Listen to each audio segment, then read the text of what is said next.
মাননীয় মুখ্যমন্ত্ৰী ডাঙৰীয়াক অভিনন্দন জনাইছোঁ আৰু এই বিলুপ্তিকৰণ মানে হ'ল এক প্ৰকাৰ সমাজ সংস্কাৰৰ এটা ডাঙৰ পদক্ষেপ বুলি আমি ভাবিছোঁ। কাজী বিলুপ্তিকৰণে নিশ্চয়কৈ আগন্তুক দিনত অসমৰ মুছলমান সমাজত নিশ্চয় উন্নতি হ'ব আৰু কিছু সংস্কাৰ হ'ব বুলি আমি আশা ৰাখিছোঁ।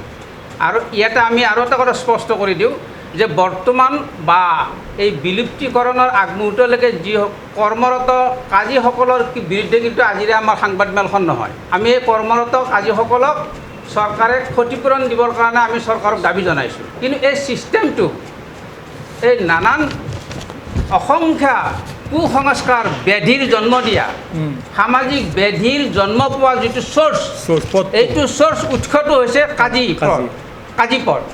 এই কাজীপদটো তাৰমানে যিকোনো মূল্যৰ বিনিময়তে অফ কৰি দিব লাগে, বিলুপ্তি ঘটাব লাগে। এইটো ইতিমধ্যে চৰকাৰে কৰিছে, সেইকাৰণে আমি অত্যন্ত আনন্দিত সুখী।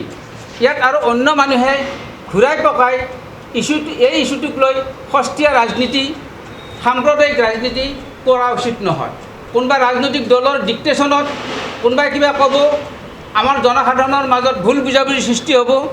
সেইকাৰণে আজি আমি সকলোকে আহ্বান জনাইছোঁ এই ক্ষেত্ৰত অন্ততঃ সংযম ৰক্ষা কৰি কথা কওক, মন্তব্য দিয়ক। 15 বছৰ আগতে বাল্য বিবাহ, বহু বিবাহ, তালাক এই সন্দৰ্ভত আমি বহুত কাৰ্যসূচীও লৈছোঁ। ডক্টৰ ইলিয়াছ আলীৰ নেতৃত্বত আমি কেইবালানি প্ৰেছ মিটো দিছোঁ, কিন্তু এই বস্তুটোৰ কোনো চলিউশ্যন নাছিলে।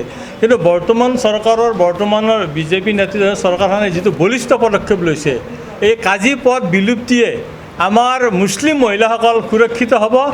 মুছলিম মহিলাসকলে আমাৰ সমাজ ব্যৱস্থাত তেওঁলোকৰ ইজ্জত হানি হৈছে। তেওঁলোকক আমাৰ কিছু পাৰ্চেণ্ট মানুহে মানে মিনিমাম 50% মানুহে মুছলিম মহিলাসকলক ইজ্জত নিদিয়ে। যেনি তেনি তেওঁলোকে বিয়া কৰাব, কাজীৰ লগত লগ লাগি বয়স বৃদ্ধি কৰি ল'ব।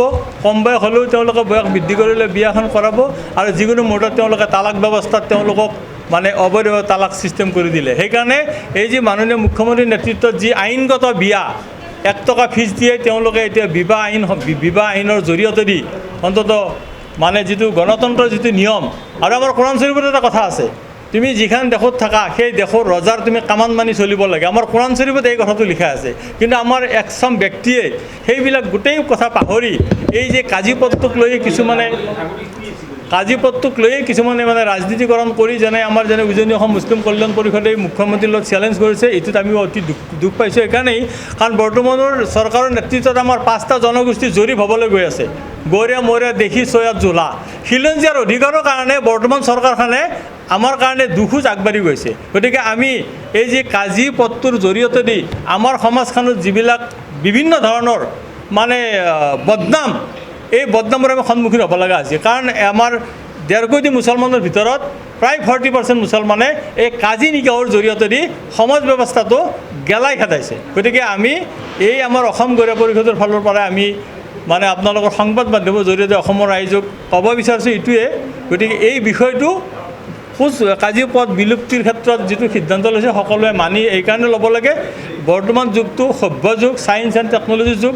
এতিয়া আৰু সেই প্ৰথা নাই। যি প্ৰথাত আমি কাজী হিচাপে কাজীক লগত লৈ আমি বিবাহ কাৰ্য সম্পন্ন কৰিছিলোঁ, এইটো একদম মোগলৰ কাৰ্যকালৰ পৰা চলি অহা প্ৰথা। গতিকে এই কুসংস্কাৰটো দূৰ হ'ব লাগে। আজি প্ৰেছ মিটৰ মূলত উদ্দেশ্য এইখিনি।